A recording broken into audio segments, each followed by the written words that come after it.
वन्देऽहं श्रीगुरुः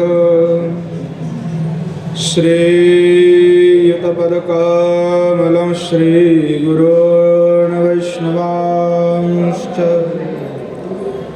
श्रीरूपं शाग्रजातं शगनरघुनाथनुतं तं सजीवं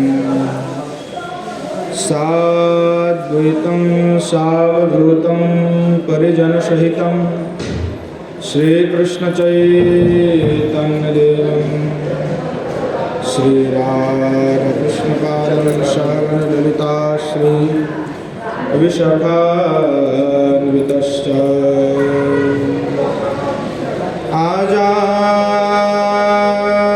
आजाननं वितभुजो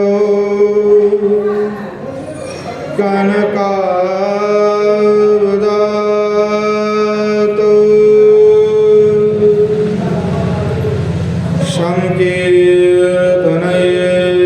संकीर्तनैकपितरो कमलायताक्षो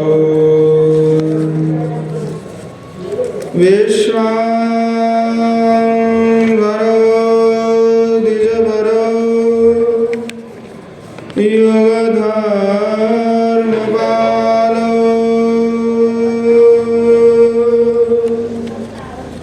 वन्दे जगत्प्रियकरो करुणावतारो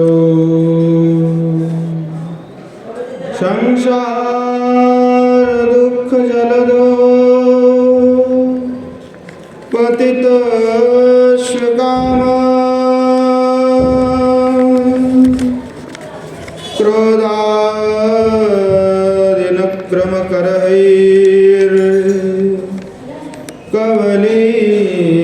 क्रोधादिनक्रमकरैर्कवलीकृतस्य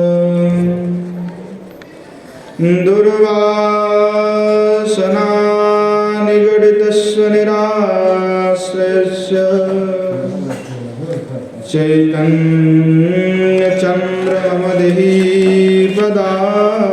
चैतन्यचन्द्रमदेहीपदावलम्बम् पाञ्चतत्त्वात्मकं कृष्णं भक्तरूपस्वरूपकं भक्तावतारं भक्ताख्यं नमामि भक्तशक्तिकाम्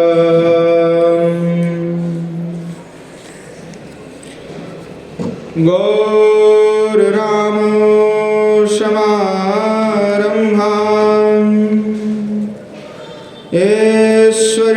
ऐश्वर्यान् समध्यमाम्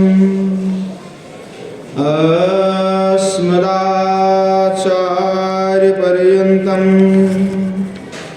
वन्दे गुरुपरम्पराम् वरहापीडं नटवरवपु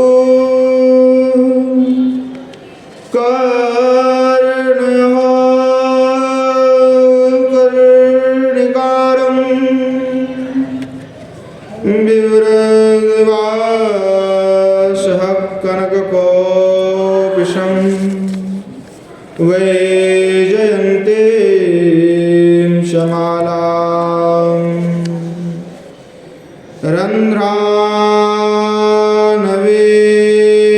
रन्ध्रानवीनरधरसुदया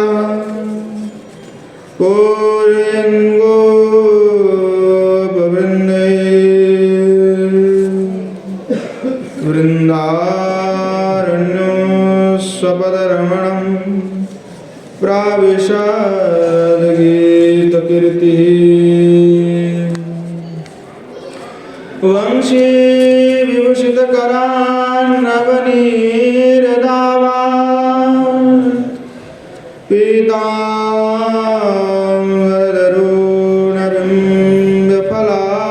पीताम्बरधरोणरम्भफलाधरष्टा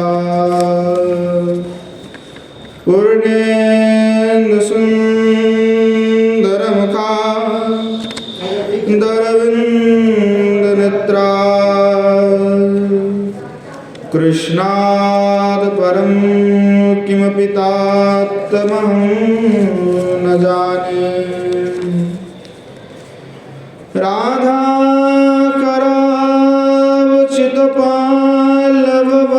राधाकरावचितपाल्लववाल्लरीके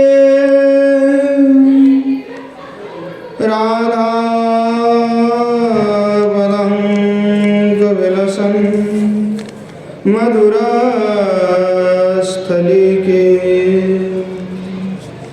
राधा यशमुखरमत् खगावलिके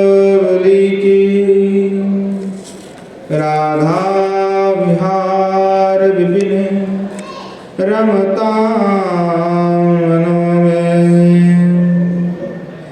हे राधे वृषभानुभूवतनये हे चंद्रानने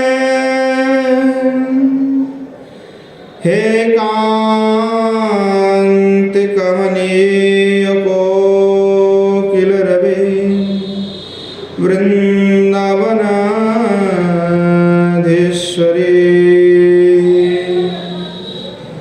हे मात प्राण परयने चरसिके हे सर्वयोतस्वरे मत्स्वान्तोजवरासन विषमदा मां दीनमानन्दय।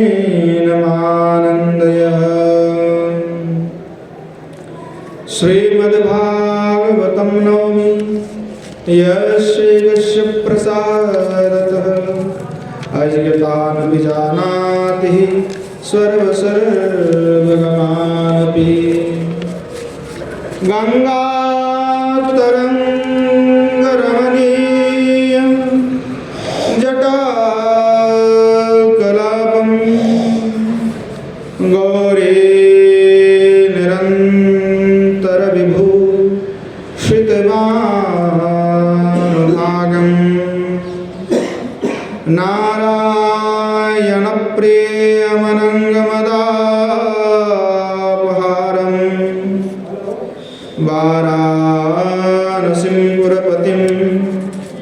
भज विश्वनाथं। वृषारूढं वाकन्तं स्वामीश सदा शिवं हरिनामरसन्मत्तं नौमि गोपेश्वरहरम्।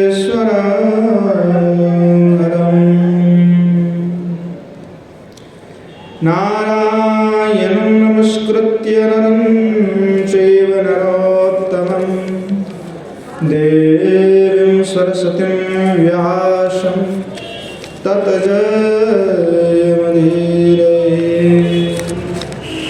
श्रीरूपं साग्रजं वन्दे रघुनाथं कृपावयं श्रीजीवं भट्टयोगं च सज्जनसुखदायकं।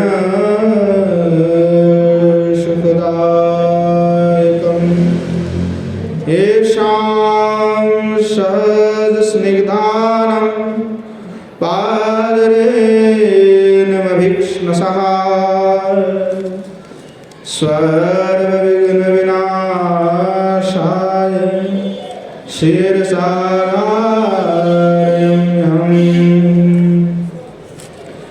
वृन्द्यायै तुलसीदेव्यै प्रियायै केशवस्य च कृष्णभक्तिप्रदे देवी सत्यवत्यै नमो नमः। वाञ्छकल्पतरुभ्यश्च कृपासिन्धुभ्यैव च पतितानां पावनेभ्यो वैष्णवेभ्यो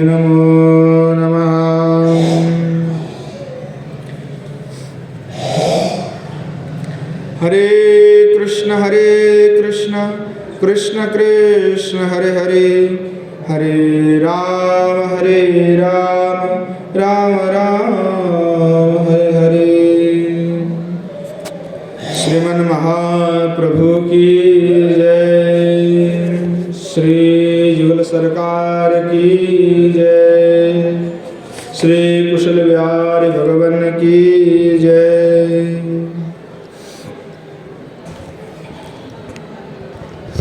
श्रीमन महाप्रभु की असीम अनुकंपा तथा कृपा से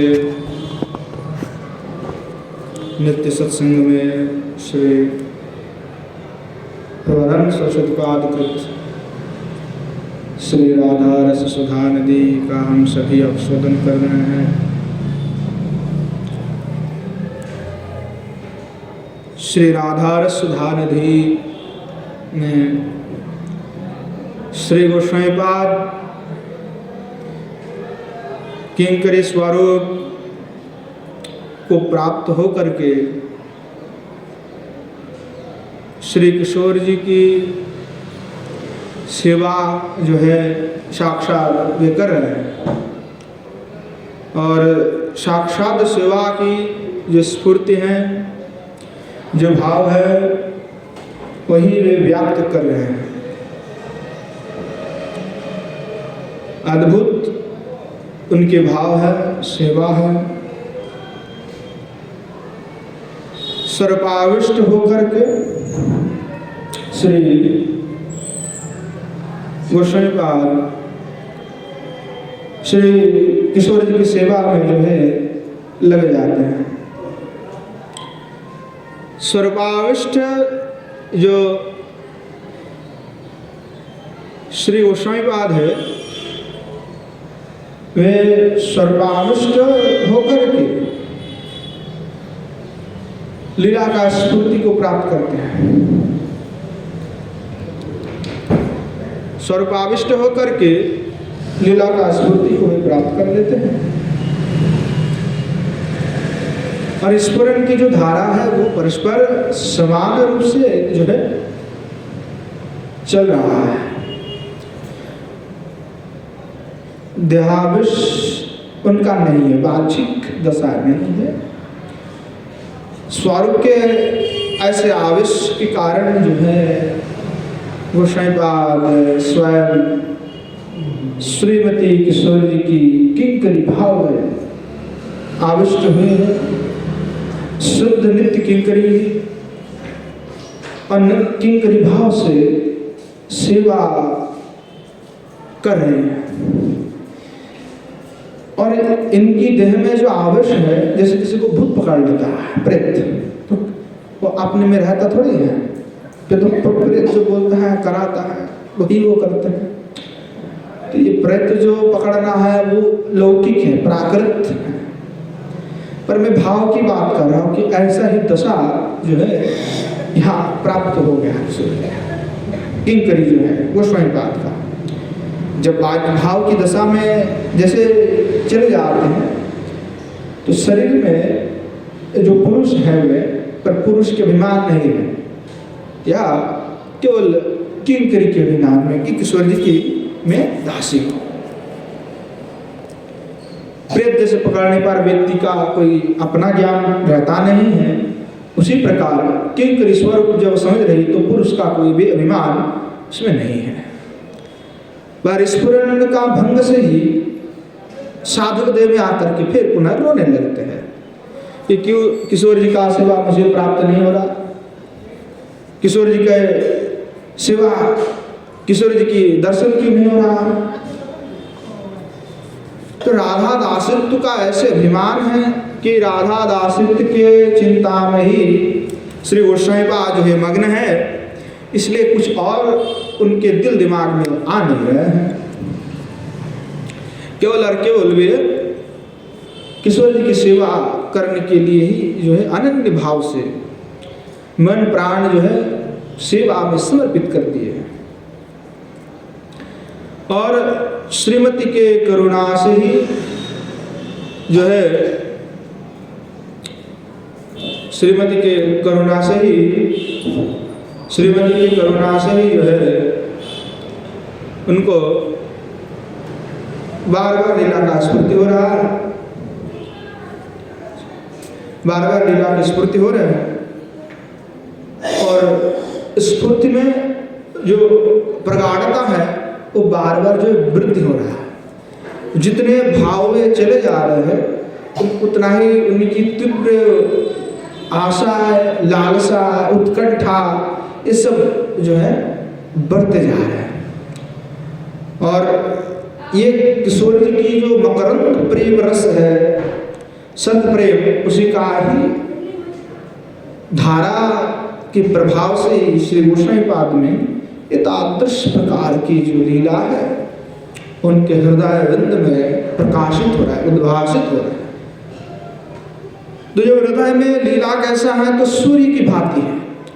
हृदय में जो अंधकार है, उस अंधकार में यह लीला का प्राकट्य सूर्य की भांति है, प्रकाशमान है। तो हम पिछले श्लोक में क्या देख रहे थे कि किशोर जी जो है तीव्र वेग से संकेत कुंज की ओर जा रही थी, और किशोर जी जा रही थी तो साथ में मंजरिया किंकरिया भी, तो गोस्वामी पाद भी किंकरी स्वरूप में उनके साथ में ही थी। तो वे भाव में आविष्ट होकर के जो है कहने लगी कि किशोर जी आपके पैर में चोट लग जाएगी और आपकी श्री चरण कमल में अगर चोट लगी जाएगी तो आपको जो आपकी श्री चरणारविंद को जो जीवन धन मानते हैं उस श्याम सुंदर भी तो दुखी हो जाएगा। इसलिए किशोर जी आप हमारे मस्तक पर जो है चढ़ कर चलिए, हमारे मस्तक पर आप श्री चरण कमल को रखिए किशोर जी। और ऐसे ही जो है चलने के लिए प्रार्थना के रूप में श्री गोस्वामी पाद कर रहे थे।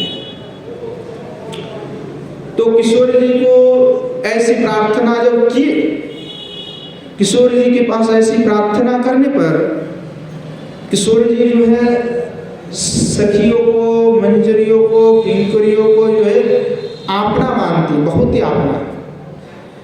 जैसे बच्ची को प्यार किया जाता है, अपना माँ अपनी बच्ची को जैसे प्यार करती है, वैसे ही श्री किशोर जी किंकरी को उससे कई गुना ज्यादा प्रेम करती है। और सब जो किंकरियाँ हैं वो छोटी छोटी हैं तो बहुत ही प्रेम करती है उनसे। तो किशोर जी कहने लगी, किशोर जी जो है उनके हाव में चलने में जो है थोड़ा सा धीर गति किंचित जो चलने लगे। अब किशोर जी जो तीव्र वेग से चल रही थी, उसी समय श्याम सुंदर के साथ उनका जो युगल विलास है, जो विलास कामक के लिए है, उनकी स्मृति में श्री किशोर जी जो है आनंद से भर उठी है। और आनंद में इतने वैवश्य हो गई किशोर जी, आनंद में ऐसे भर गई कि शरीर जो है विवश हो गई। और वैवश्यता का प्रकट होने पर श्री किशोर जी जो प्रचंड तीव्र वेग से चल रही थी, वे अब नहीं चल पा रहे। वे कुंज की ओर मंथर गति से, जैसे हस्तिनी जिस प्रकार मंथर गति से चलती है, वैसे ही मंथर गति से जो है चल रही है। तो गोस्वामी पाद वर्णना कर रहे हैं किस प्रकार से किशोर जी चल रहे हैं। तो कहने लगे, संकेत कुंज मन कुंज जनमांदगामी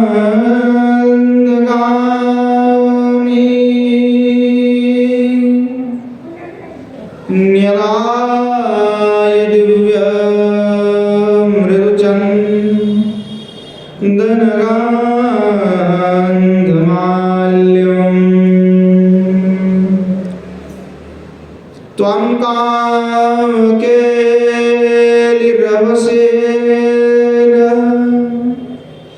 कदा चलन्ति राधे नुयामि पदवी मुपदर्शयन्ति।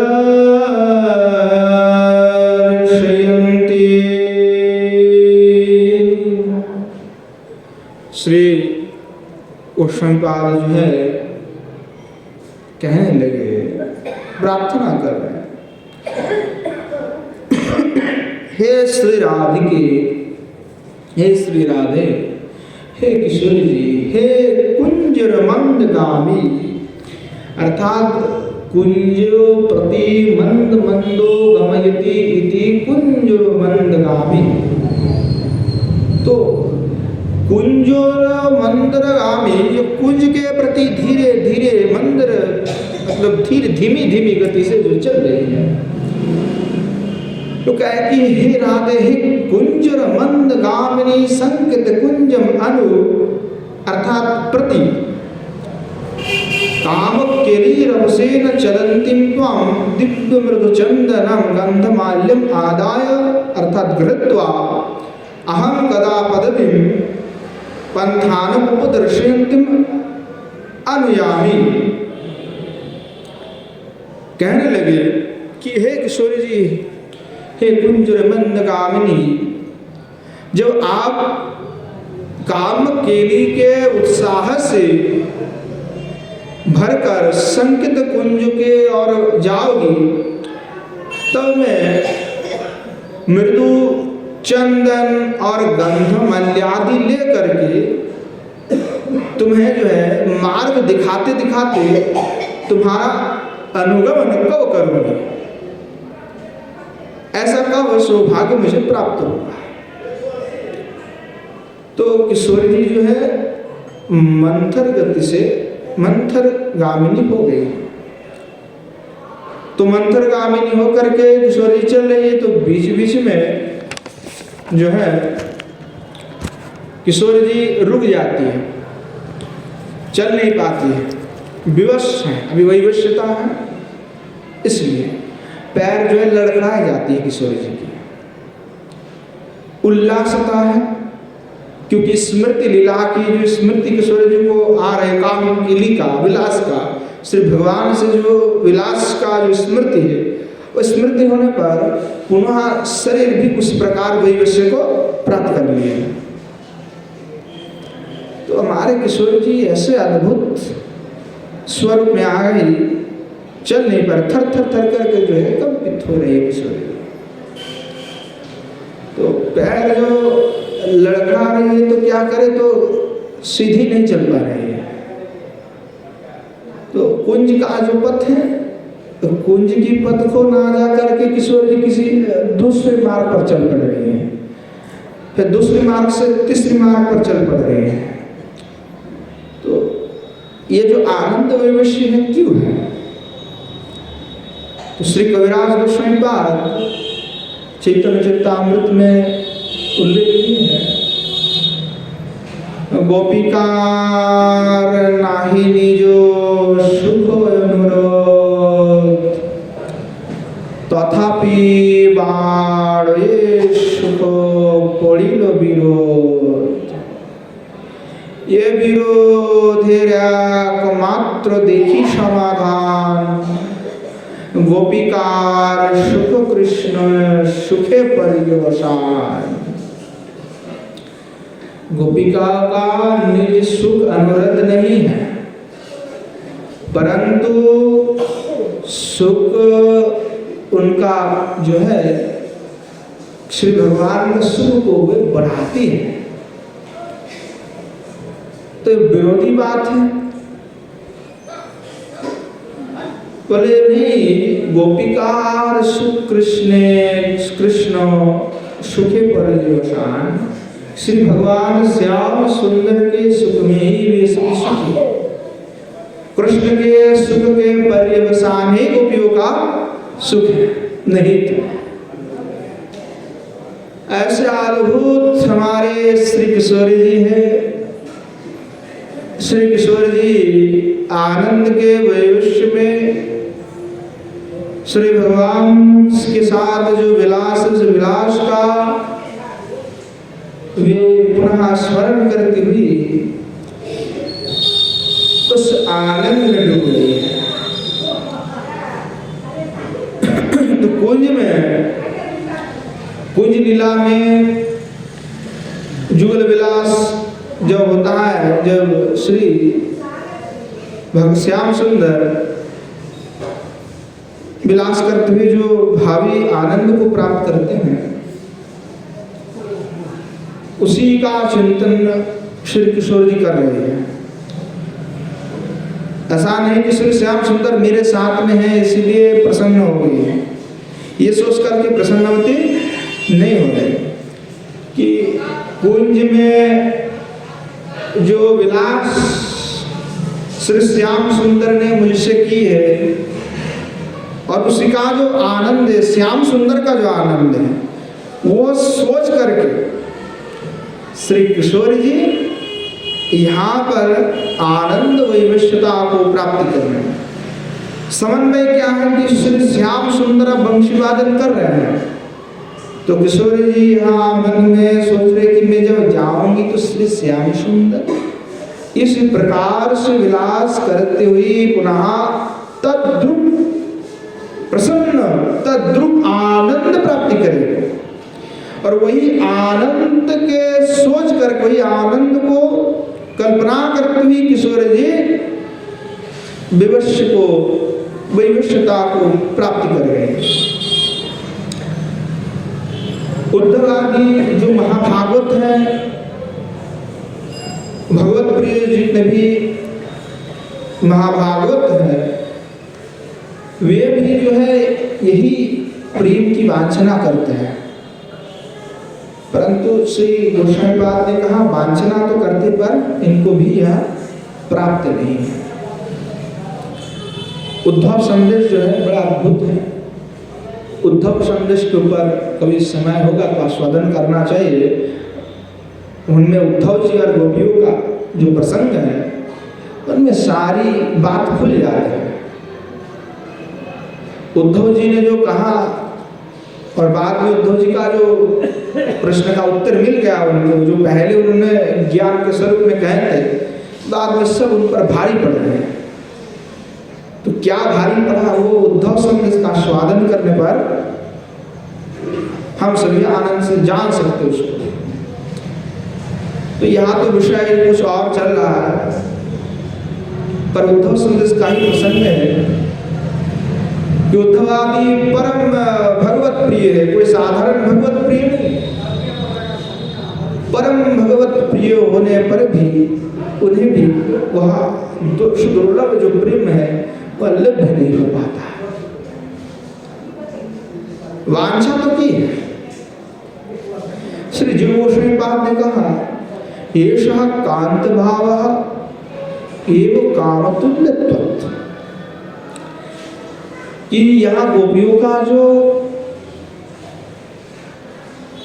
कांत भाव है, कांता भाव है, एषः कांत भावः एव कामतुल्यत्व, की तात्पर्य है कि जो कांत भाव है गोपियों का, यानी एक तो उपपति स्वरूप में जो है मानती हैं गोपियाँ, कुछ गोपियाँ जो पति स्वरूप में मानती हैं।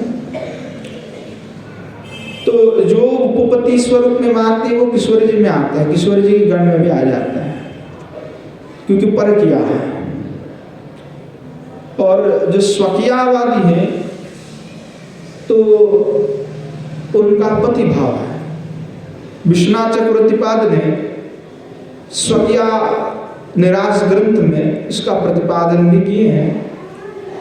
जीव गोस्वामीपाद जो पहले थे, तो जीव गोस्वामीपाद ने संप्रदाय की स्थापना की दृष्टि से स्वकीय और प्रज्ञा दोनों को ही जो है स्वीकार किए थे। बाद में विश्वनाथ चक्रवर्तीपाद आकर के कि केवल श्रीमन महाप्रभु एवं तद आचार्य बनो सभी प्रज्ञा के ही रसिक थे, उनका सिद्धांत प्रतिपादन किए, ये लेकर के बड़े वाद विवाद भी हुए थे, पर विश्वनाथ चक्रवर्ती पर स्थापन कर दिए। बाद में सभी आचार्यों ने भी इसको स्वीकार किए। तो जीव गोस्वामीपाद यहाँ पे लिख रहे हैं कि एषः कांत भावः एव कामतुल्यत्वत् गोपिकासु कामादि शब्देन अभिविद्य स्मराख्यम काम विशेषस्तन्य वैलक्षण्यात् काम सामान्यम खलु स्पृहा सामान्यात्मकम प्रति सामान्यत्व विषयानुकूल्यात्मकस्तदनुगत विषय स्पृहादिमतो ज्ञान विशेष इति लक्षितम। श्री गोस्वामीपाद का कहना है कि यह जो भाव है ये काम तुल्य होने से यह जो कांत भाव है तो गोपिका के साथ काम शब्द से प्रयोग किया गया है भाव होने के कारण। परंतु यहाँ ध्यान देने की बात है, गोस्वामीपाद ने लिखे कि काम सामान्यम खलु स्पृहा सामान्यात्मकम वैलक्षणत्वात्, कि यह भाली ही जो भाव है, अब गोस्वामीपाद स्वकीय की बात ही कहे हैं, जो कांत भाव रखते हैं श्री कृष्ण में। तो शब्द का प्रयोग है, शब्द का खेल है।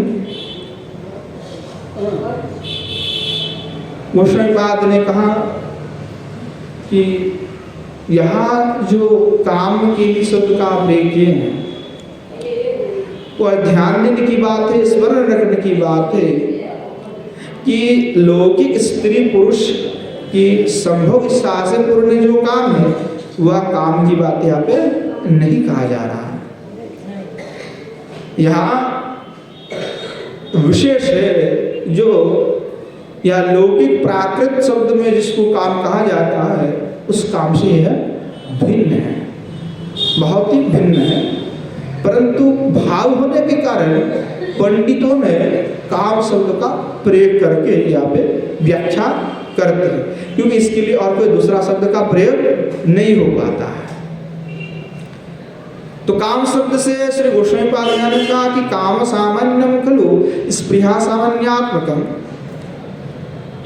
कि काम शब्द से यहाँ पे स्पृहा को समझा जाता है। स्पृहा अथवा जो है इच्छा जिसको कहते हैं, इसी को ही समझी जाती है।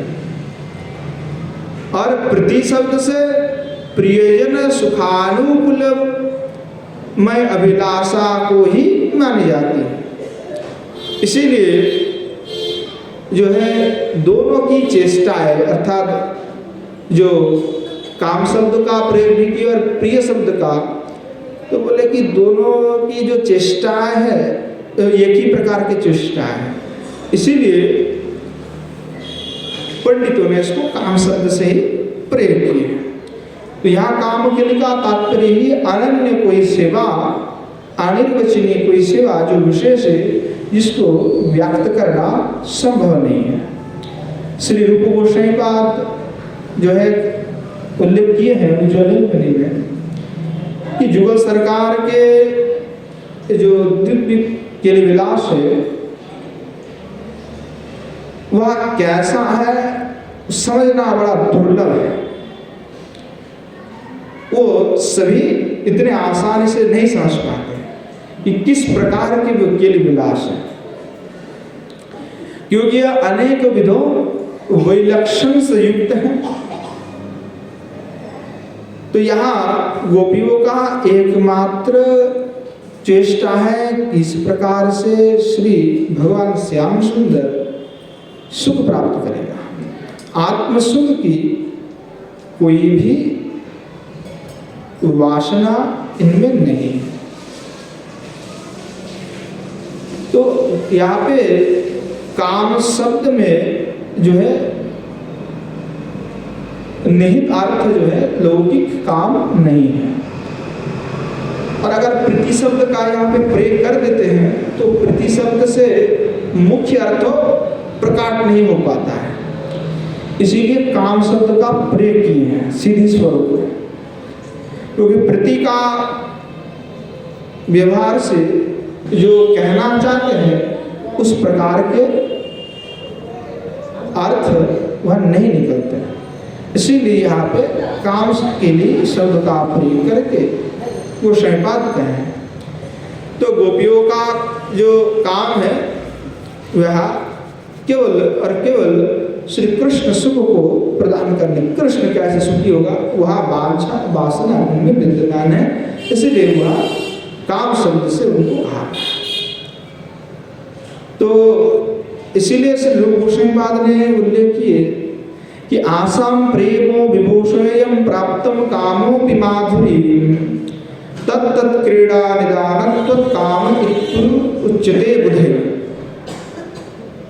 कि श्री गोपियों के साथ श्री भगवान का जो संबंध है, जो काम के लिए श्री किशोर जी के साथ जो विलास है, वह जो प्रेम है वह कोई अनिर्वचनीय माधुरी प्राप्त कर लेते हैं।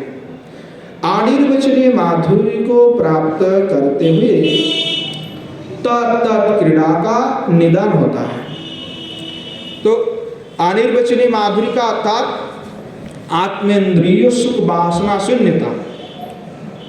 इसीलिए उसको जो है माधुरी जो कहा गया अनिर्वचनीय माधुरी, तो क्या है कि वो आत्मेंद्रिय सुख वासना शून्यता है, इसलिए अनिर्वचनीय है। अगर आत्मेंद्रिय सुख वासना युक्त होते तो निर्वचनीय हो जाता, पर ये शून्य है इसलिए अनिर्वचनीय है। गोस्वामी पाद भक्ति रसामृत सिंधु में ये श्लोक कह करके कहे। इसीलिए जो है ये माधुरी ऐसा माधुरी है कि माधुरी एक क्रीड़ा का, अनेक प्रकार के तत्त क्रीड़ा का जो है निदान हो जाता है। इसीलिए पंडितों ने इसको काम शब्द से विजित किए हैं, क्योंकि बाहर से कामवत क्रिया साम्य होता है, परंतु अंदर में बाह्यिक रूप में देखते हैं तो लगता है कि काम ही तो है, परंतु अंतस में बोले क्रिया साम्य है, साम्य क्रिया के भांति दिखाई पड़ता है। पर अंतर में आत्मेंद्रियों सुख वासना का अत्यंत भाव है। यहाँ पे जैसे हम जीवों में आत्मेंद्रिय सुख की वासना प्रबल होते हैं, और यहाँ पे गोपियों में उसका गंध मात्र नहीं है,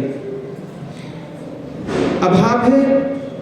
इसलिए यह एक दुर्गीय रहस्य है। गोस्वामी पाद ने टीका में लिखे हैं, विश्वनाथ चक्रवर्ती पाद जी, गोस्वामी पाद, मुकुंददास गोस्वामी पाद ने लिखे हैं कि यह बड़े एक दुर्गीय विषय है कि वो कैसा विलास है, कैसा माधुरी है, कैसा उल्लास है, तो दुर्गीय विषय है। तो काम के लिए आनंद से पूर्ण उल्लासित श्रीमती किशोर जी जो है उनको श्री गोस्वामी पाद कुंज में ले जा रहे हैं। अर्थात जो किशोर जी चल रहे थे मंत्र गति से, अब बेवश हो गए तो किशोर जी चल नहीं पा रहे, और नहीं चल पा रहे तो किंकरियों ने पकड़ करके, क्योंकि इधर उधर किशोर जी चल रही है तो मार्ग में तो पहुंच नहीं पाएगी, इसलिए किशोर जी को पकड़ करके वे सब ले जा रहे हैं संकेत कुंज में।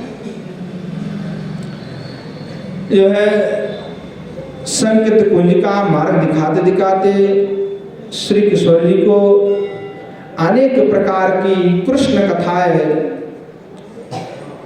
श्रवण कराते हुए ले जा रही है, क्योंकि कृष्ण कथाओं को छोड़कर के किशोर जी कुछ कहती नहीं है, सुनती नहीं है।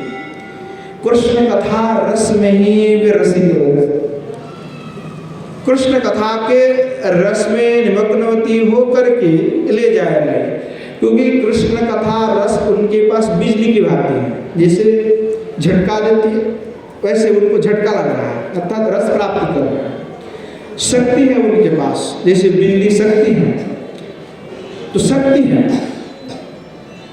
कृष्ण कथा नहीं सुनने पर उनका वैवस्यता और भी बढ़ जाएगा, चल नहीं पाएगा।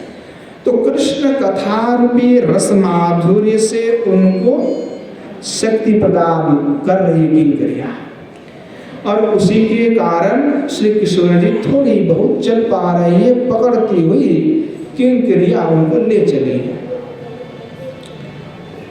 और गोस्वामी पाद किंकरी रूप में है तो चंदन सुगंधि माल्य आदि श्री युगल की सेवा के लिए सभी अनेकों किंकरिया है। तो सभी मिलकर के जो है सेवा की द्रव्य साथ में ले चल रहे हैं कि जुगल सरकार की हम सेवा करेंगे। तो श्री श्याम सुंदर जो है पहले से क्या कर रहे थे कि वंशिका धनी को करके श्री श्याम सुंदर कुंज में पहले पहुंच चुके थे और पहुंच करके वंशिका वादन कर रहे थे। तो कुंज में श्याम सुंदर बैठे ही थे, वो तो नागर शिरोमणि है।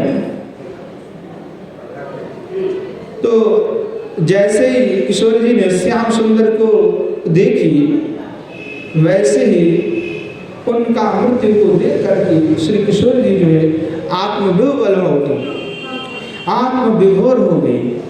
क्या अद्भुत सौंदर्य है श्री श्याम सुंदर। नागर वर्षिणी का दर्शन करते हुए अद्भुत प्रेम में विमग्न हो गई। दासी जो है श्याम सुंदर से कुंज में जाकर के बोले कि श्याम सुंदर तुम बड़े ही चतुर हो, हमारे स्वामिनी को तुम्हारे इस बांसुरी की स्वर से दीवानी बनाती हुई तुम यहाँ पे लेकर के आए। अब उनको दीवानी तो तुमने कर दी, ये तो पागल हो गई, पर अब तुम उनको जो है दीवानी करके इस कुंज में बैठे हुए हो। क्या तुम्हें शर्म नहीं आता? क्या तुम्हें कोई पीड़ा नहीं हो रहा? पता है श्री किशोर जी किस प्रकार के मार्ग से चलती हुई आई है तुम्हारे पास, कितनी सावधानी बरतनी पड़ती है किशोर जी को पता है तुम्हें? तुमने कभी सोचा इस बारे में? राधा दासी श्याम सुंदर को तिरस्कार कर रहे हैं और तिरस्कार का जो आस्वादन है वो बड़े ही मधुर है। जो प्रखारा है, प्रखारा ही कृष्ण को डांटते हैं। तो प्रखारा में भी भेद है, लघु प्रखारा है, प्रखारा है। लघु प्रखारा धी कम डांटती है, जो प्रखारा है वो तो सीधी सीधी डांटती है। कृष्ण को तिरस्कार करने लगी कुछ किंकरिया जिनकी जैसे स्वभाव है। बाद में जब श्री किशोर जी की और किंकरिया देखी तो किशोर जी बड़े प्रसन्न लग रहे थे। किंकरियों के और किशोर जी ने अपनी आंख को ऐसे घुमाई तो किशोर जी की आंखों को देखती हुई समझ गई कि हमें आप चुप रहना पड़ेगा। तो किंकरिया जो है चुप हो गई क्योंकि स्वामिनी अप्रसन्न है। जो स्वामिनी प्रसन्न है तो हम क्यों डांटे? किंकरिया श्री किशोर जी की हाथ को पकड़ती हुई उन्हें श्याम सुंदर के हाथ में सौंप देना चाहती हैं कि ये लो तुम्हारे श्याम सुंदर को। किंकरी की मन में यही अभिलाषा है कि श्याम सुंदर के हाथ में श्री किशोर जी को प्रदान कर। इतना ही गोस्वामी पाद जो भावाविष्ट थे, लीला का स्फूर्ति में सोच ही रहे थे कि किशोर जी को हाथ पकड़ करके श्याम सुंदर के हाथ से मिला दो। इतने में ही स्फूर्ति का विराम हो गया। स्फूर्ति भंग हो गया, हाथ में कुछ नहीं आया। श्याम सुंदर के हाथ में, किशोर जी के हाथ में नहीं दे पाया। इसलिए साधक देह में भावाविष्ट होकर के हाँ हाँ करके रोने लगे हैं, रो रो करके प्रार्थना करने लगे हैं। और देखा कि श्याम लीला का स्फूर्ति नहीं हो रहा है, तो क्या करें? तो श्री किशोर जी की चरणारविंद में अपनी प्रार्थना व्यक्त कर रहे हैं कि हे राधे, हे संकित कुंज कुंदर गामिनी, हे किशोर जी,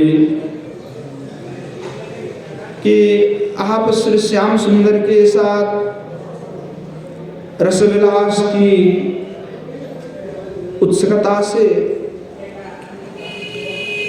जब आप भर जाओगी तो तीव्र वेग से संकेत कुंज में अविसार के लिए हमें कब ले जाओगी?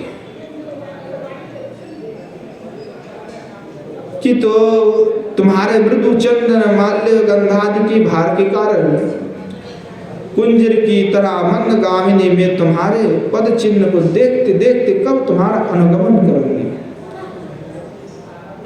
गोस्वामी बात कहने लगे कि किशोर जी, आप जब चलोगी तो मैं कैसे चल पाऊंगा? मैं तो छोटी बच्ची हूँ। तो माल्य चंदन गंधो बहुत है, थोड़ी थोड़ी तो नहीं है, बहुत ज्यादा। बोले इतने सब कुछ भारी सामान लेकर के मैं कैसे तीव्रता से आपके साथ चल पाऊंगा? तो आप तो तीव्र गमनावती होकर के आगे चले जाएंगे, तो मैं क्या करता? तुम्हें आपका श्री चरणारविंद को जो चिन्ह है चरणारविंद का, उस श्री चरणारविंद की जो छाप है उसको देखती हुई आपके पीछे पीछे में ही गमन करोगे। ऐसे प्रार्थना कर रहे हैं। श्लोक का दो व्याख्या हो जाता है। श्लेषार्थ में भी एक व्याख्या है। तो श्लेषार्थ में होता है, हे राधे, हे संकेत कुंज मनोकुंज मंदगामिनी, अहम दिव्य मृत चंदनम गंधनम माल्यम आदाय तव पदबिम पदांग उपदर्शयन्ति काम के रघुसेन वेगेन चलन्तिम तम कदा अनुयामी। कि पहले पिछले श्लोक में श्री गोस्वामी पाद किंकर रूप में यह सोचे कि श्री किशोर जी के श्री चरणारविंद में आघात लगेगा, इसलिए अपने मस्तक को रखने की बात है कि मेरे मस्तक पर आप अपनी जो है श्री चरण कमल को रख दीजिए। तो तब क्या हुआ था कि किशोर जी इस बात को सुनते हुए थोड़ा सा धीरे चलने लगी थी, किंचित धीरा गति। पर श्याम सुंदर के जो रस है, श्याम रस जिसको कहा जाता है, श्याम सुंदर के तीव्र वेणोध्वनि के कारण दुर्बार आकर्षण से आकर्षित हुई किशोरी जी छटपटा रही थी। अपने हृदय में तीव्र उत्कंठा, तीव्र वेग के कारण वे चाहती तो है कि मैं किंकरी को साथ में लेकर के ही चलूं, परंतु कृष्ण के श्याम सुंदर के ऐसी एक तीव्र आकर्षण है जिसको दमन करने की सामर्थ्य श्री किशोर जी को नहीं है। इसलिए श्री किशोर जी ना चाहते हुए भी उस वेणु स्वर के आकर्षण के कारण वे द्रुत वेग से चल पड़े। तो किशोर जी लड़खड़ा रहा है, ये फिर भी चल रही है। यहाँ पे कुछ और भाव व्यक्त कर रहे हैं गोस्वामी पाद कि स्फूर्ति हो गई है, तो स्फूर्ति के बाद जो है चिंतन कर रहे हैं। तो कहने लगे कि किशोर जी के हृदय में जो हलचल है, तो अवगमन करने में भी सामर्थ्यवती नहीं थी, फिर भी चल रही है, आपने आप को समझ नहीं पा रही। जैसे कोई नाविक छोड़ करके कोई नाव अगर है तो नाव कैसे चलेगा, तो इधर उधर भटकेगा। और किनारे पर बैठ कर के कोई कहेगा कि नाव रुक जाओ, तो क्या नाव स्वयं रुकेगा? नाव को रुकेगा? कभी नहीं रुकेगा, क्योंकि उसमें नाविक नहीं है। तो इसी प्रकार श्याम सुंदर के मुरलिका धरि से श्री किशोर जी का हृदय तो पहले श्याम सुंदर के पास चले गए। इसलिए तीव्र प्रबल आकर्षण से आकर्षित होते हुए श्री किशोर जी अब बाणों को सोच नहीं पा रहे, ना स्वयं को संभाल पा रहे हैं। तीव्र वेग से वे चल रही हैं, तो ठहरो करके श्री किंकरिया पीछे से पुकार रही किशोर जी को, परंतु किशोर जी स्वयं को संभाल नहीं सकते। तो ठहरो कहने से क्या किशोर जी ठहरे? नहीं ठहर। अब श्याम सुंदर के पास किशोर जी पहुंच जाएगी, अगर किंकरिया नहीं पहुंची तो विलास नहीं हो सकता। कुंज को सजाएगा कौन? माल्य चंदन गंधन ये सब तो किंकरियों के पास है, उसके बिना कैसे विलास हो जाएगा? तो इसलिए किंकरिया हाय हाय कर रही है कि हमारा बिना तो विलास होगा नहीं, हाँ इधर रह गए, किशोर जी आगे बढ़ गई तो लीला कैसे विलास होगी? पर द्रव्य अनेक है अपने पास, बहुत द्रव्य है, तो मंथर गति से चल रहे हैं किंकरिया, क्योंकि छोटी बच्ची है। और माला चंदन तो एक नहीं अनेकों है, उसकी भार से उनसे चला नहीं जा रही है कि किशोर जी के साथ साथ हम चल सके, ऐसा वे नहीं कर पा रहे हैं। तो देखते देखते किंकरियों की आंखों से श्री किशोर जी ओझल हो गई।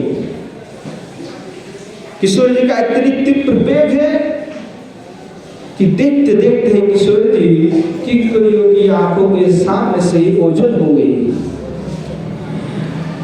अब ईश्वरी का मार्ग किंकरी को कौन दिखाएगा? एक तो अंधेरी रात, कैसे कुंज में पहुंचेगा किंकरी? पहली बार चल रहे हैं किंकरियों को लेकर के, तो सहसा इस समय श्री किशोर का श्री चरणारविंद खिल उठे, जैसे जिस मार्ग से किशोर जी गमन किए हुई है, उस मार्ग में श्री किशोर जी का श्री चरण कमल की जो दिव्य अद्भुत छवि है वह प्रकाशमान होने लगे। उस अंधेरे रात में श्री किशोर जी की श्री चरण कमल में स्थित याव चक्रो चंद्रलेखा कुसुमवल्ली गदाली जो विलक्षण चिन्ह है, वहाँ सभी चिन्ह प्रकाशित होने लगे। श्री किशोर जी की श्री चरण कमल मानो सूर्य की भांति उस अंधेरों में खिल गई। सूर्य मानो निखर रहा है। किंकरिया श्री किशोर जी की श्री चरण कमल को देखते हुए उसका अनुगमन करने लगी। तो यहाँ श्री किशोर जी का श्री चरण कमल के ऐसी महात्म है कि साधक भटक भी जाए तो साधक को राह दिखाने वाला श्री किशोर जी का चरण कमल है। इसलिए श्री किशोर जी का श्री चरण कमल ही साधक के जीवन धन है। इसलिए किंकरिया श्री चरण कमल को अपने मस्तक पे रखने की बात करते हैं। ऐसा अद्भुत है। तो यहाँ किशोर जी जिस मार्ग से गमन किए उस पर जो निशान है और श्री चरण कमल ही आज किंकरियों को कुंज में ले जा रहे हैं। बड़े अद्भुत है चरण कमल की, श्री ठाकुर जी की भी और श्री किशोर जी की भी, पावन करने वाले हैं। जो सरकार की श्री चरण कमल को जो नित्य ध्यान करते हैं, चिंतन करते हैं, उनकी सारी समस्याएं निपट जाते हैं। भगवत प्रेम की प्राप्ति होता है, उससे मन शांत हो जाता है। श्री भगवान चरण कमल किसी के ध्यान नित्य करना चाहिए साधकों को। जो साधक नहीं है उनको भी करना चाहिए ताकि वे साधक बन जाए। श्री जो सरकार की श्री चरण कमल को हृदय में रख करके नित्य उसका चिंतन करना चाहिए। उससे बड़े अद्भुत प्रेम मिल जाता है, मन शांत हो जाता है। भजन में आने वाले सारे बाधाएं भी दूर हो जाते हैं। वैसा सामर्थ्य जो है केवल श्री किशोर जी की चरण कमल में, श्री ठाकुर जी की श्री चरण कमल में। श्री युगल सरकार की जय। तो जब श्री भगवान नहीं मिले तो ढूंढने के लिए ब्रज में उनकी चरण कमल को ही दिखा गया, चरण कमल को ही पकड़ कर कि कहाँ कहाँ उनकी पद चिन्ह है, वो देखते हुए समझने का लगता। जब रज्जुबंधन हुआ था यही दामोदर में, तो जब श्री भगवान रज्जुबंधन करके अपने उदुखल से चले गए थे, तो माता कैसे ढूंढे, तो श्री भगवान के छोटे छोटे जो पद का चिन्ह है, उस पद का चिन्ह से ऐसे जो उजल हो रहे थे चिन्ह है अद्भुत, उसी को देखते हुए माता यशोदा उनको ढूंढ गए। जो कालियागमन हुए तब ब्रजवासियों के प्राण हाहाकार होने लगे थे कि श्याम सुंदर कहाँ चले गए। तो ढूंढे तो कैसे ढूंढे श्याम सुंदर को, कहाँ है, तो पद चिन्ह को ही देखते हुए सभी ने गमन किया।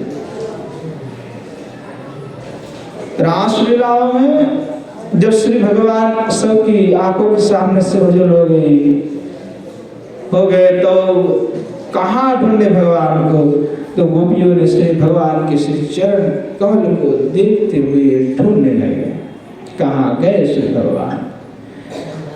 तो यहाँ साधक रूप में श्री गोस्वामीपाद जो किंकरी स्वरूप में है, तो श्री किशोर जी का भी श्री चरण कमल है, वहां वो कृष्णमय हो चुके हैं। तो किशोर जी में कृष्ण का भाव आ गया है, रस में डूब गए हैं। तो किशोर जी का श्री चरण कमल के ऐसी अद्भुत महिमा की किंकरियों को वे पथ दिखाती हुई ले चल रहे हैं। तो पदांग को देखते हुए किंकरिया जो है संकट कुंज में जाकर के पहुंच चुकी है। और श्री युगल सरकार की लीला विलास का स्वागत हो और श्री युगल सरकार की रस साधन भी कर पाए, इसकी प्रार्थना कर रहे हैं साधक देव। तो यही श्लोक का दूसरे भाव है कि श्री युगल सरकार के पास जो है किंकरिया पहुंच गई हैं और श्री युगल सरकार पहले से जाकर के दोनों लीला विलास में मत्त हैं और श्री लीला विलास माधुरी के साथ किंकरिया जो है सेवा करने लगे, सेवा रस को प्राप्त किया। तो सेवा रस में जो आनंद है उस आनंद को प्राप्ति करने लगे। तो गोस्वामीपाद क्या है कि स्फूर्ति का विराम में है, स्फूर्ति के विराम से उस लीलाओं का जो है दर्शन करके प्रार्थना व्यक्त की कि अगर ऐसे मुझे मिल जाओ और आपकी दर्शन हो जाए किशोर जी, जो सरकार आपकी विलास ऐसे हो जाए तो मैं बड़े आनंदित हो जाऊंगा, भाविष्ट हो गए। तो लीला का स्फूर्ति है, तो स्वर्गाविष्ट होकर के श्री किशोर जी की से चरण कमल में प्रार्थना करने लगे थे। इतने में स्फूर्तियां हैं तो उत्कंठा से अविसार लीला का स्फुरण को भी प्राप्त कर ली, और स्फूर्ति का भंग से हाहाकार मचने लगते हैं, गोस्वामीपाद के आंखों से आंसू गिरने लगते हैं, प्रार्थना से गदगद हो जाते हैं उत्कंठा तृष्णा से, क्योंकि जब तक स्वाभिष्ट वस्तु का प्राप्ति नहीं होता है तावत काल उत्कंठा तीव्र हो जाते हैं, तीव्र उत्कंठा से भरी हुई है। तो गोस्वामी का लक्ष्य क्या है कि श्री किशोर जी के श्री चरण कमल में नित्य सेवा करना, नित्य सेवा करने की जो हृदय में उनका इच्छा की नित्य में श्री किशोर जी का सेवा करना है, और कुछ नहीं चाहिए। इसलिए भाव दशा में जब चले जाते हैं तो लीला का दर्शन करते हैं, भाव दशा से जैसे बाहर आ जाते हैं फिर रोने लगते हैं कि सेवा नहीं मिल रहा है, ईश्वर का दर्शन नहीं हो रहा है। तो सिद्ध के लिए जो स्वाभाविक है वो सिद्ध महात्मा है, उनके लिए स्वाभाविक है, और साधक के लिए ये साधना है। हमें वैसा नहीं प्राप्त हो रहा है तो हमें उस प्रकार की माधुर्य रस के आस्वादन हमें नहीं हो रहा। उस प्रकार के माधुर्य रस के आस्वादन करने के लिए साधक को नित्य गोस्वामीपाद की तरह ही बैठना पड़ेगा, और जब बैठेगा सब जंजाल से मुक्त होकर के केवल श्री किशोर जी की श्री चरण कमल में अपना मन को लगा लेगा, तो साधक को ऐसे स्फूर्ति आएगा, तो साधक हृदय में ऐसे अद्भुत प्रेम रस निर्गत होने लगेगा। किशोर जी का अनुकंप तब होगा जब समस्त जंजालों से मन को हटा करके श्री किशोर जी की श्री चरण कमल में लगा देगा। जब तक चरण कमल में संपूर्ण रूप से मन नहीं लगाएगा तब तक नहीं होगा। कि सारे संसार की जो जंजल है वो भगवत प्राप्ति के लिए सबसे बड़ा बाधक है, और हम जंजाल में फंसे हुए हैं। यह जंजाल हमने बनाया है और यही जंजाल में हम फंसे हुए हैं। तो तावत काल जंजाल से मुक्त नहीं हो पाते हैं जब तक हम नहीं चाहते। हमारे हाथ में सब कुछ है, तो जंजाल से मुक्त होकर के आन कथा कु कथा को छोड़ करके केवल कृष्ण और रस कथा में ही डूब जाना है। कृष्ण कथा रस में डूबना है, कहना भी कृष्ण कथा, सुनना भी कृष्ण कथा, आस्वादन भी स्वयं कृष्ण कथा का ही करना। तब मन जो है एकदम लग जाएगा, और जब मन लग जाएगा तो अभिष्ट श्री किशोर जी हैं तो उनके दर्शन करने के लिए मन जो है तड़पेगा। मन में इच्छा होगा कि किशोर जी का सेवा मुझे करना। अद्भुत प्रेम जो है तब प्रकाश होने लगेगा, क्योंकि ये प्रेम का प्रकाश है। जब प्रेम होता है तो प्रेम का प्रकाश क्या है? सेवा की प्रवृत्ति, सेवा करने के लिए लालच, ये प्रकाश है। विशुद्ध प्रेम सेवा करने के ही एकमात्र इच्छा रखते हैं। और जो विशुद्ध प्रेम नहीं है वो विषय आदि पाने की इच्छा रखते हैं। जो विशुद्ध प्रेम नहीं है वह विषय को पाने की इच्छा रखता है, अनेकों जंजालों को पाने की इच्छा रखते हैं, पर विशुद्ध प्रेम केवल सेवा प्राप्ति की इच्छा रखते हैं। तो गोस्वामीपाद का कहना है कि भजन में उत्कंठा आवश्यक है, तीव्र उत्कंठा आवश्यक है। गोस्वामीपाद तृप्त नहीं है। अगर कोई साधक समझता है कि मैं जो कुछ भी कर रहा हूं उससे मैं तृप्त हूं, तो ये प्रेम का लक्षण नहीं है, ये प्रेम नहीं है। भगवान से वो प्रेम नहीं कर पा रहा है, क्योंकि प्रगतिशील जो प्रेम है, जो विकसित होना चाहता है, वो प्रेम का लक्षण वैसा नहीं है।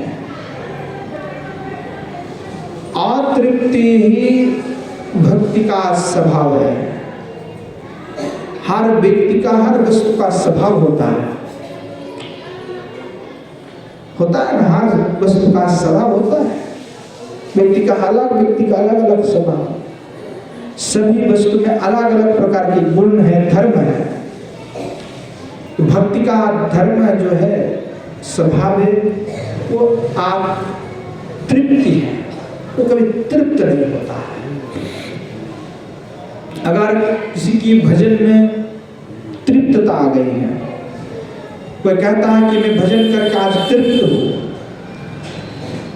तो समझना होगा कि भजन की जो परमायु है वो कम गई है, कम हो गई है। अर्थात भजन धीरे धीरे घट रही है, निर्जीव हो रहा है, जीवित नहीं रहा, मर रहा है। जैसे नदी सूख जाता है, भक्ति स्वरूप जल के अभाव में नदी जैसे सूख जाता है, नदी में सूख जाता है, जल नहीं रहता तो सूख जाता है। तो ये जीवन क्या है? नदी की तरह है। नदी में जल रहता है तो वो जल क्या है? प्रेम है, भक्ति है। और वो सूख जाने पर नदी सूख जाता है, नदी का कोई महत्व नहीं रह जाता है। जब सूख गया तो जल तो नदी का, नदी क्या कहेगा? सुखा नदी है, वो कोई काम का नहीं, निर्जीव है।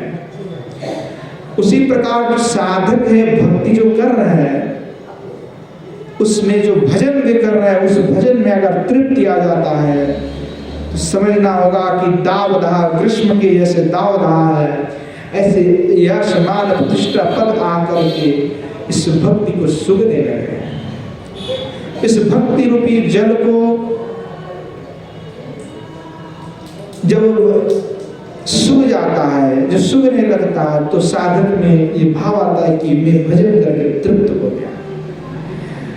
पर भक्ति का कार्य ऐसा नहीं है, भक्ति ऐसा नहीं है। जो प्रगतिशील है वो कभी सूखता नहीं है, वो समुद्र के ओर बढ़ता है। जब समुद्र से नदी जोड़ जाता है तो चाहे कितनी भी ग्रीष्म हो जाए, सूर्य की ताप दाह प्रताप कितनी प्रचंड क्यों ना हो, वो कभी नहीं सूखता, क्योंकि वो समुद्र से जुड़ा हुआ है और उसका जल समुद्र से आ रहा है, इसलिए उसका कुछ बिगड़ता नहीं है। तो अमृत सिंधु रस सिंधु के जो सागर है वो किशोरी जी हैं, जो सरकार है, उनके साथ जब जुड़ जाता है तो वह कभी सूखता नहीं है, क्योंकि जब जुड़ गया तो रस अनंत है, प्रेम अनंत है और वह रस सिंधु अनंत है। तो भजन की अनुभव भी अनंत है, तो उसमें तृप्ति कहां से आएगा? क्योंकि समुद्र तो कभी सूखता नहीं है। तो नदी जो जुड़ गया वो भी नहीं सूखता। अगर इसलिए कहा कि भजन में कभी कोई तृप्ति नहीं होता है। भजन में केवल ये मन में होता है कि मेरा भजन आज पूर्ण नहीं हो पाया, मुझे और भी करना है। गोस्वामी पाद इसी प्रकार लीला का स्फूर्ति उनका हो रहा है, लीला का स्फूर्ति उनका होने पर भी वे तृप्त नहीं है। साक्षात श्री किशोर जी का दर्शन वे कर रहे हैं, जुगल सरकार के दर्शन कर रहे हैं, अनेकों मंजरी किंकरिया का दर्शन भी कर रहे हैं, परंतु तृप्त नहीं हो रहा है। लीला का दर्शन कर रहे हैं, दर्शन करके वे चुप हो जा रहे हैं। अचानक से जैसे लीला का स्फूर्ति हो गया, विराम हो गया, स्फूर्ति से तो फिर पुनः रोने लगे, तृप्त नहीं हुए। अगर हम एक बार भगवान को देख लेंगे कि हम तृप्त हो जाएंगे, अगर तृप्त हो गए तो वहीं पे सब खत्म हो गया। इसीलिए श्री गोस्वामी पाद उत्कंठा से भरे हुए, लालसा से भरे हुए प्रार्थना करने लगे। इसलिए आचार्य ने कहा कि जो हमारे आचार्य ने लालसा से, उत्कंठा से जो स्तव आदि का के माध्यम से प्रार्थना की है किशोर जी से, उसका नित्य आस्वादन करना चाहिए, क्योंकि ये महाशक्तिशाली महावाणी है और उस महावाणी के श्रवण कीर्तन से जो है साधक के चित्त में अभूतपूर्व उत्कंठा हो जाता है। गोस्वामी पाद ने जो उत्कंठा से भरे हुए स्तोत्र में लिखे, जो प्रार्थना है, उस प्रार्थना के नित्य प्रति आस्वादन करने से साधक के चित्त में भी ऐसा अद्भुत उत्कंठा का जागरण हो जाता है, क्योंकि अपूर्व है, वो अलौकिक है, अपराकृत है, और उस अपराकृत स्तोत्र में ऐसा सामर्थ्य है कि साधक के चित्त में भी वैसा लालसा को भी पैदा कर देता है। गोवर्धन के रहने वाले शुद्ध कृष्णदास बाजी महाराज ने अपना प्रार्थना पद में लिखते हैं कि हा प्राणेश्वरी तुआभिच्छद अनले निरवधि प्राण मोर धिकी धिकी जले ए दुख सागर হইতে উদ্ধার করিয়া শ্রীচরণে রাখো মরে কিঙ্করি করিয়া হেন দিন কি হবে তব শ্রীমুখের বাণী কর্ণেতে শুনিব আর নূপুরের ধ্বনি তোমার লাবণ্যামৃত নয়নে যশোকে কবে বা করিব পান পরানন্দ সুখে আঘ্রাণ করিব তব অঙ্গ পরিমল পুলকে পূর্ণিত হবে মোর কলেবর কবে তব শিষ্টামৃত দিবে কৃপা করি পাইয়া কৃতার্থ হবে ইয়ে নব কিঙ্করি তুমি মোর জপ তপ তুমি ধ্যান জন্মাবধি তোমা বিনা নাহি জানো কান্তালি সহিত তুমি যথায় বিহার কৃপা করি সেই স্থানে মোরে দাস করো কান্দে দীন কৃষ্ণদাস দন্ত তৃণধরি অভিলাষ পূর্ণ মোর কর হে গৌরী। क्या अद्भुत प्रार्थना है। श्री शुद्ध बाबा के यहाँ प्राणेश्वरी तुआ विच्छद अनले निरुबधि प्राणमोर धिकी धिकी जले। हाँ प्राणेश्वरी कह करके श्री शुद्ध बाबा रो रहे हैं, प्रार्थना कर रहे किशोर जी से। तुआ विच्छद अनले कि आपकी विच्छेद अनल में है किशोर जी, तुम्हारे विच्छेद की अनल में। विच्छेद क्या है? तो अग्नि है। अग्नि क्या करता है? ताप प्रदान करता है। तो अनल जो है विच्छेद की जो ताप है वो हृदय में पीड़ा देने वाला है, तापित करने वाले हृदय। बोले निरवधि प्राणमोर धिकी धिकी जले। ऐसा विच्छेद है कि जिस विच्छेद से तापित होकर के श्री शुद्ध बाबा कह रहे कि प्राण मोर धिकी धिकी जले, मेरा प्राण दुख दुख करके जैसे थोड़ा थोड़ा करके दिया जलते हैं, ऐसे दिक दिक करके जल रहा कि पता नहीं कब इस दिया बुझ जाएगा, अर्थात मैं कब पता नहीं देह मेरा प्राप्त हो जाएगा। आपकी विरह में इतना पीड़ा है विच्छेद में कि लीला का स्मरण नहीं हो रहा है, लीला का स्फूर्ति नहीं हो रहा है, तो हृदय में इस ताप हो रहा है, पीड़ा होने लगे। तो लीला का जो आस्वादन होता है, जो सिद्ध हो जाते हैं, जब किशोर जी को देखने लगते हैं, एक बार किशोर जी का दर्शन जब किसी ने कर लिया साक्षात, उसके बाद से ये शांत नहीं रह सकते। अगर दर्शन नहीं हो रहा है तो वो अपना आप ही उनके सिर मुखारविंद से प्रार्थना निकलेगा, भी रोएगा, भी प्रार्थना करने लगेगा। वो कहने लगे किशोर जी से, ए दुख सागर हईते उद्धार करिया श्री चरणे राखो मोरे किं करी करिया। श्री गोस्वामी पाद कहने लगे ये दुख सागर होते। अब ये जो विच्छेद है ये दुख की सागर है।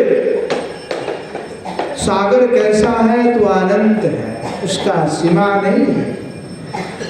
ये अनंत दुख है, विरह है। इस दुख की समुद्र से तो मुझे किशोर से उद्धार कर लो। श्री चरणे राखो मोरे किं करी करिया, कि हे किशोर जी आपके श्री चरणारविंद में मुझे किंकरी बना के रखिए। मैं आपका किंकरी होना चाहती हूँ, मुझे अपना किंकरी बना करके आपके पास ही रख लीजिए।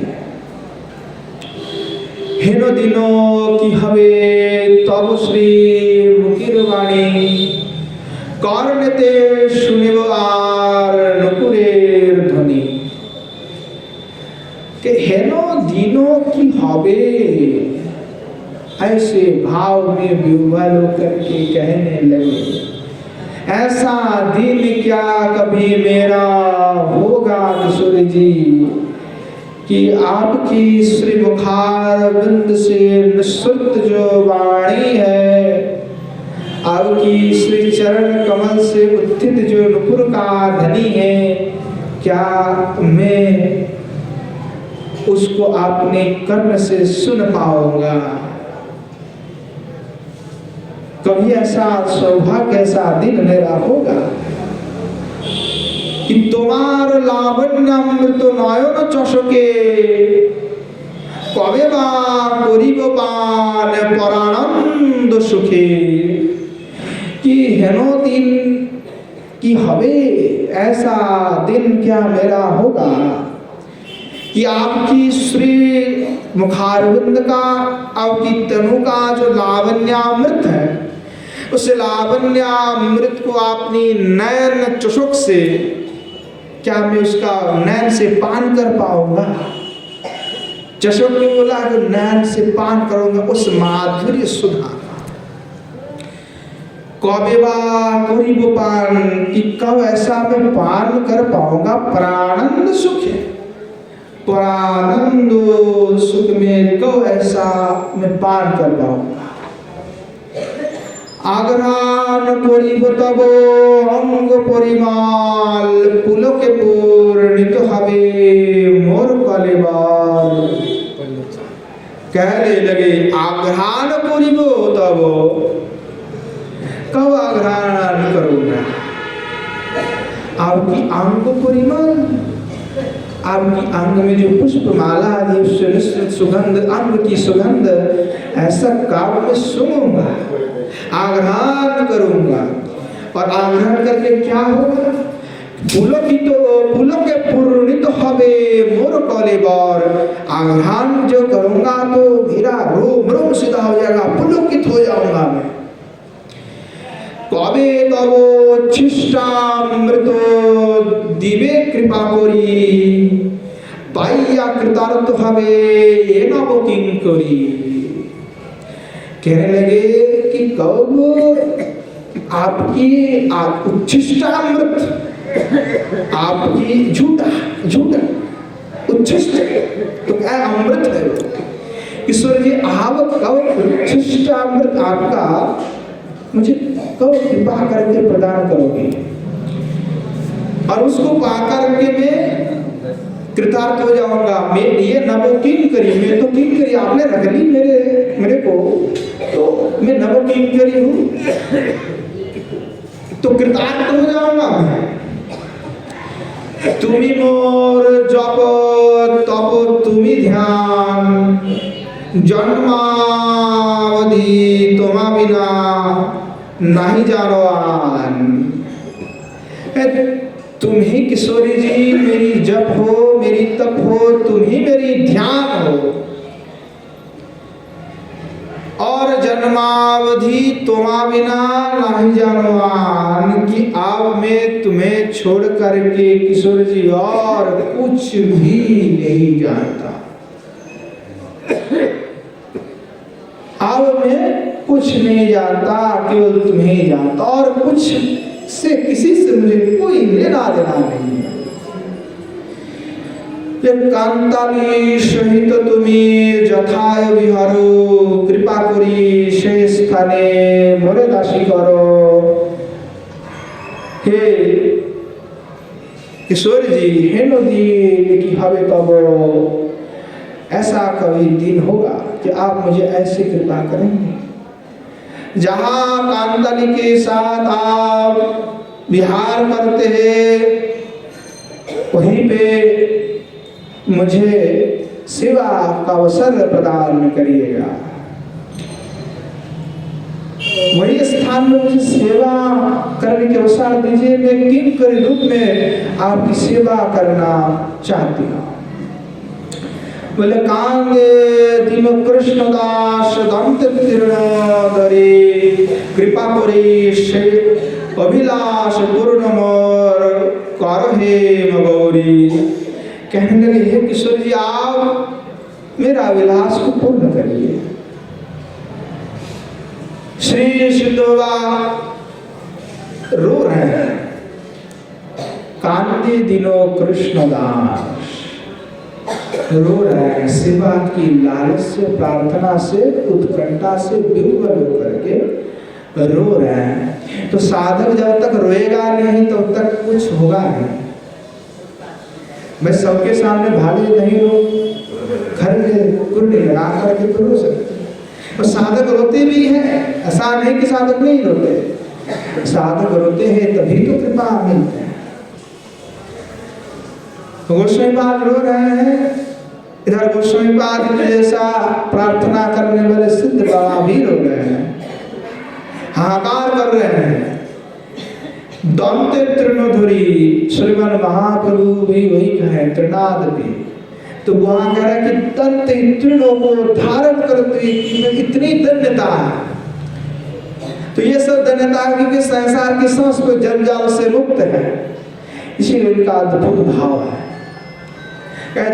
तृणधरी अभिलाष पूर्ण मोर करो हे मगौरी, हे किशोर जी हे मगौरी स्वर्ण की भांति जिनका स्वरूप है, जिनका वर्ण है, ऐसा श्री किशोर जी मेरा अभिलाष आप पूर्ण करो। हे किशोर जी मुझ पर कृपा करो। तो